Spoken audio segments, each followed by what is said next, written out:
അവനോട് വേണമെങ്കിൽ ഒന്ന് കഞ്ഞി കുടിക്കാൻ പറ. ബാക്കിയുള്ളവർ കിടന്ന് ഉറങ്ങണം.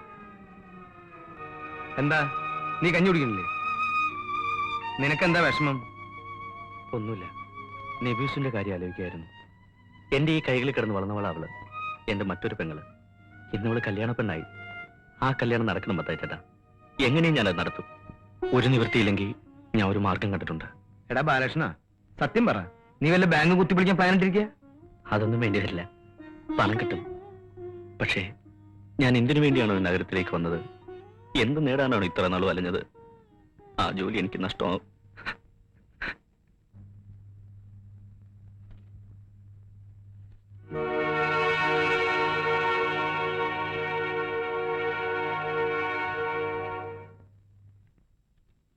റാണി, എനിക്കൊരു കാര്യം പറയാനുണ്ടായിരുന്നു. എന്ത് കാര്യം? ഒന്ന് പുറത്തേക്ക് വരൂ, പറയാം. ഇവിടെ വെച്ച് പറഞ്ഞാൽ മതി. പ്ലീസ്, പേഴ്സണലായിട്ട് പറയണതാ. ഒന്ന് പുറത്തേക്ക് വരൂ.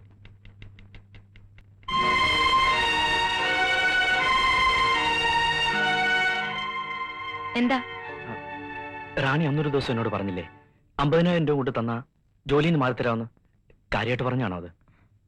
മനസ്സുണ്ടായിട്ടൊന്നുമല്ല, നിങ്ങളുടെ വാശി കണ്ടപ്പോ ചെറിയൊരു ഇഷ്ടം തോന്നിയപ്പോ ഒന്ന് തോറ്റു തരാമെന്ന് കരുതിയെന്നേ ഉള്ളൂ.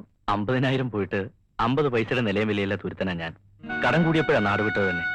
ഒരു ജോലി കയ്യിലുണ്ടെങ്കിൽ കടക്കാരെയൊക്കെ ഒന്ന് പറഞ്ഞു നിർത്താലോ. അതിനാ ഒരു ജോലി എളുപ്പം കിട്ടാൻ വേണ്ടി ഈ ബഹളമൊക്കെ ഉണ്ടാക്കിയത്. ബഹളം ഉണ്ടാക്കാനല്ലാതെ മറ്റൊന്നും എനിക്കറിയില്ല, അതിനുള്ള കഴിവുമില്ല. ജോലി റാണി തന്നെ എടുത്തോളൂ. ആർക്കെങ്കിലും മറിച്ചു കൊടുക്കാനാണെങ്കിൽ റാണിക്ക് അതിന് സാമർഥ്യം ഉണ്ടല്ലോ. എത്ര പേപ്പർ വേണമെങ്കിലും ഞാൻ ഒപ്പിട്ട് തരാം. പകരം എനിക്കൊരു 35,000 രൂപ തരുമോ?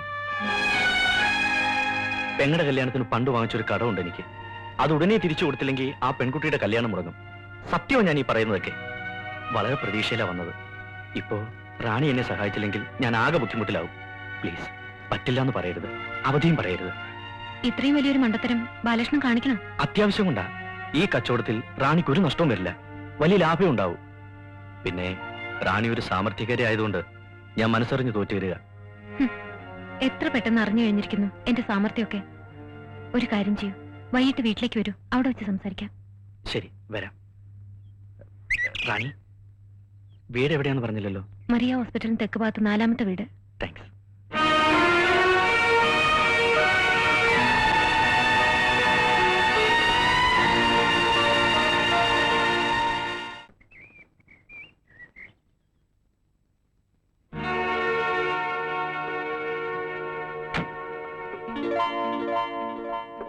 ഇതാമേ നമ്മൾ വെക്കുന്ന വീട്.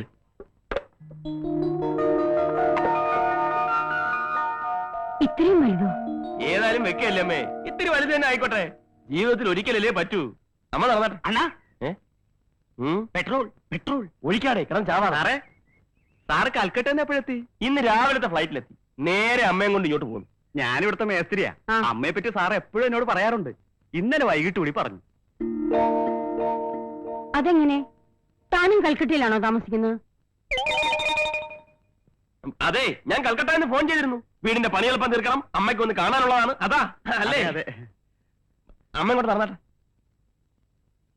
എടോ, താൻ ഓവറാക്ട് ചെയ്ത് ചളവാക്കുമല്ലേ? എന്താണ്? ഇയാൾക്ക് എന്താന്ന് വെച്ചാ കൊടുത്ത് തൊലക്കി. എവിടുന്ന്? നീ കൊറേ ഞാൻ അഡ്ജസ്റ്റ് ചെയ്യാം. അണ്ണാ, പെട്രോള്. എടാ ഒഴിക്കാടാ വഞ്ഞങ്ങള്. അല്ല പക്ഷേ, അതാരാ?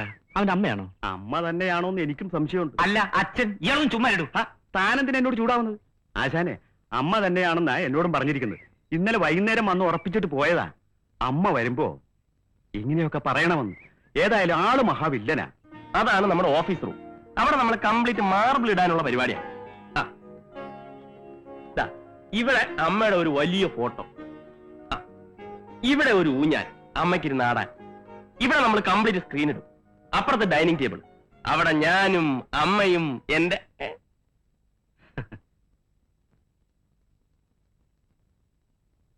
എടാ ഗോലകൃഷ്ണൻ, നീ കൽക്കട്ടയിൽ പോന്നു? നിനക്കെന്നെ മനസ്സിലായില്ലേ? ഞാനാ ബാലകൃഷ്ണൻ. ആരാ മോനെ അത്? ഞാൻ പറയാം. ഇവൻ എന്നെ ശരിക്കും അറിയാം. ഇപ്പൊ അറിയാത്തോട് നടിക്കുക. ഞങ്ങൾ തമ്മി ആദ്യവാദിയായി കാണുന്നത് തന്നെ റോഡിൽ വെച്ചാ. പോക്കറ്റടിക്കാരനാ വിചാരിച്ചത്. പോക്കറ്റടിക്കാരനോ? ബാലകൃഷ്ണൻ ഒന്നു വന്നേ. എടാ നിന്റെ കംപ്ലീറ്റ് കാര്യങ്ങൾ അമ്മ അറിയട്ടാ. എനിക്ക് അമ്മയോട് എല്ലാം പറയണം. നീ കൈവിട്ടെ. ഹ, ഇവൻ എന്നെ സഹായിച്ചതിന് കൈയും കണക്കുമില്ല. 6 കൊല്ലം ഞാൻ കഷ്ടപ്പെട്ടിട്ടും കിട്ടായിരുന്ന ജോലിയാ ഈസിയായിട്ട് ശരിപ്പെടുത്തി കൈ തന്നത്. എന്തിനമ്മ അധികം പറയുന്നത്? ഇവന്റെ ഈ കൈ കൊണ്ടല്ലേ ഞാനും ആ മത്തായിച്ചോണ്ടും 3 പേരും കഞ്ഞി കുടിച്ചു കഴിയുന്നത്. ഇവനില്ലെങ്കിൽ ഞങ്ങളുടെ അടുപ്പിൽ നിന്ന് തീ പുകയില്ല. നീ രാത്രി കഞ്ഞിക്കുമ്പോ എത്തുവോ? എവിടെ എത്തുമെന്ന്? അതെ, കൽക്കട്ടയില്. ഞാൻ ഈ അടുത്ത ഫ്ലൈറ്റിന് തിരിച്ചു എന്നിട്ട് വേണം കഞ്ഞി വെക്കാൻ. കൽക്കട്ടയിൽ നീ കഞ്ഞിയാണോ കുടിക്കുന്നത്? അതെ അമ്മേ, എനിക്ക് ചപ്പാത്തി പിടിക്കത്തില്ല, അതുകൊണ്ട് ഞാൻ തന്നെ വെക്കും. 3 നേരം കഞ്ഞിയാ. 3 നേരം അല്ല, ഇവൻ ഫുൾ ടൈം കഞ്ഞിയാ. ബാലേഷ പ്ലീസ്. നീ എന്തിനാ വിരളുന്നത്? നീ എനിക്ക് ചെയ്ത ഉപകാരങ്ങൾക്ക് ഞാൻ എന്തെങ്കിലും തിരിച്ചു എന്ന് വിചാരിച്ച? നമ്മളൊക്കെ എന്തെങ്കിലും ചെയ്താൽ വല്ലതും ആവൂ? ഇതിനൊക്കെ ദൈവം കൊടുക്കണം അല്ലേ അമ്മേ? അതെ മോനെ, എന്റെ മോന്റെ പ്രവൃത്തികൾക്കെല്ലാം ദൈവം അറിഞ്ഞു കൊടുക്കും. മതി, എനിക്കത് മതി. അമ്മ കൂടി അതിന് വേണ്ടി ഒന്ന് പ്രാർത്ഥിച്ചാ മതി. ഒരു 100 രൂപ. എന്തിനാ? നിന്റെ പേരിലാ വഴിപാട് കഴിക്കാനാ? കൊടുക്കും മോനെ. ഏത് വഴിപാട്? നീ മറന്നുപോയോ?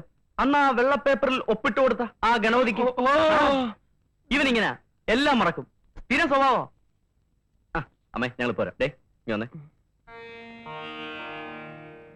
ഡാ, നിന്നെ ഇപ്പൊ എനിക്ക് വേണമെങ്കിൽ ഒടിച്ചു നുറുക്കി കൈ തരാം. പക്ഷെ ഞാനത് ചെയ്യുന്നില്ല.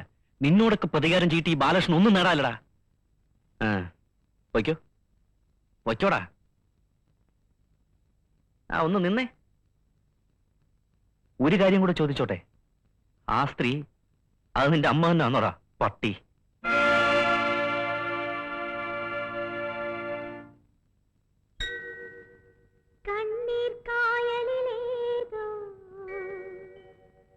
കടലാസിന്റെ തോണി അലയും കാറ്റിലുലയും 2 കരയും ദൂരെ ദൂരെ.